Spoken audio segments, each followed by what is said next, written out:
লদিয়া পাখি পাখিটি আমার সারে লোকেরি পাখি। বাংলাদেশের বাজারে অপোর নতুন একটি মোবাইল ফোন রিলিজ হলো, যার মডেল Oppo a15s। মোবাইল ফোনটি 464 ভেরিয়েন্টে রিলিজ হয়েছে। মোবাইল ফোনটির প্রাইস 13,990 টাকা। Oppo a15s সম্পর্কে আজকে পর্ব বিস্তারিত জানবো, দেখবো এতে কী কী ফিচার রয়েছে, কী কী সুযোগ সুবিধা থাকবে এবং এই প্রাইস রেঞ্জে আমাদের মোবাইল ফোনটি কেনা উচিত হবে কি না, এসব বিষয়ে যাবতীয় প্রশ্নের উত্তর পেয়ে যাবেন আজকের পর্বে। তাহলে চলুন ভিডিও শুরু করি। ফোনটিতে থাকছে 4GB RAM, 64GB storage memory, 6.5 inch display, 13 megapixel triple camera setup, 8 megapixel selfie camera, MediaTek Helio P35 processor, 4230 মিলিঅ্যাম্পিয়ারের ব্যাটারি। ফোনটির ডিজাইন একেবারে সিম্পল। ব্যাক সাইডে 3টা ক্যামেরা দেওয়া হয়েছে, যার প্রাইমারিতে 13 মেগাপিক্সেল, সেকেন্ডারিতে 2 মেগাপিক্সেল এবং থার্ডে আরও 2 মেগাপিক্সেল। ক্যামেরার পাশেই বসানো হয়েছে ফিঙ্গারপ্রিন্ট সেন্সর।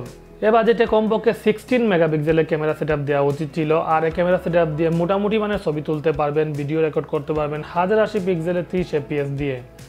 ডিসপ্লেতে থাকছে 6.52 ইঞ্চির LCD প্যানেল, যার রেজলিউশন HD+ মানে 720 pixel, refresh rate 60 Hz, pixel density 269 ppi, brightness 480 nits.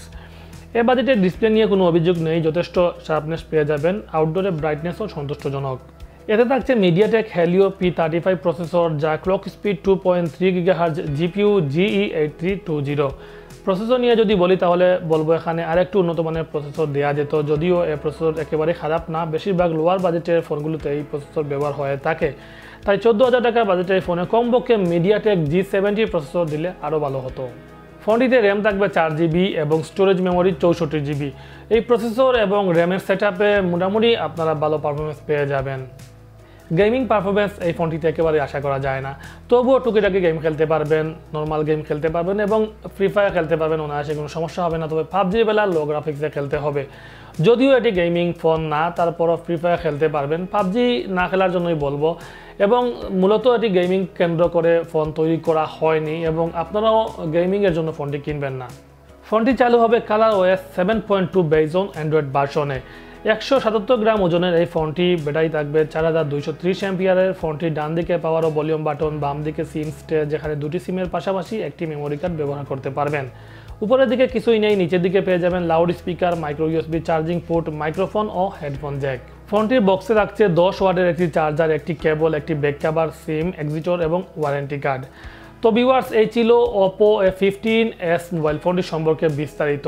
এখন প্রশ্ন হলো এই মোবাইল ফোনটি কেনা উচিত হবে কি না।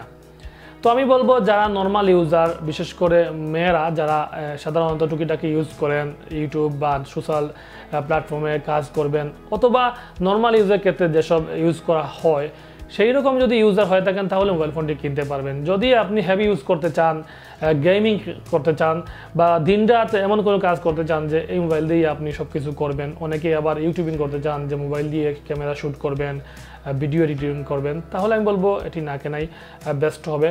কারণ এটি ক্যামেরা বেস ফোন না, ক্যামেরাও যথেষ্ট উন্নত মানের না। এখানে মাত্র 13 মেগাপিক্সেল ইউজ করা হয়েছে। যদি এখানে 16 মেগাপিক্সেল ইউজ করা হতো, এই বাজেটের অনেক ফোনে কিন্তু 16 মেগাপিক্সেল ইউজ করা হচ্ছে, তো চাইলে তারা আসলে 16 মেগাপিক্সেল ইউজ করতে পারতো। যেহেতু এখানে 16 মেগাপিক্সেল ইউজ করা হয়নি এবং 13 মেগাপিক্সেলের লেন্স দিয়ে তেমন ভালো পারফরমেন্স পাবেনও না, তো সেক্ষেত্রে শুধুমাত্র নর্মাল ইউজার, টুকিটাকি যারা ইউজ করতে যাচ্ছেন তাদের জন্য আমি রিকমেন্ড করবো এই মোবাইল ফোনটি।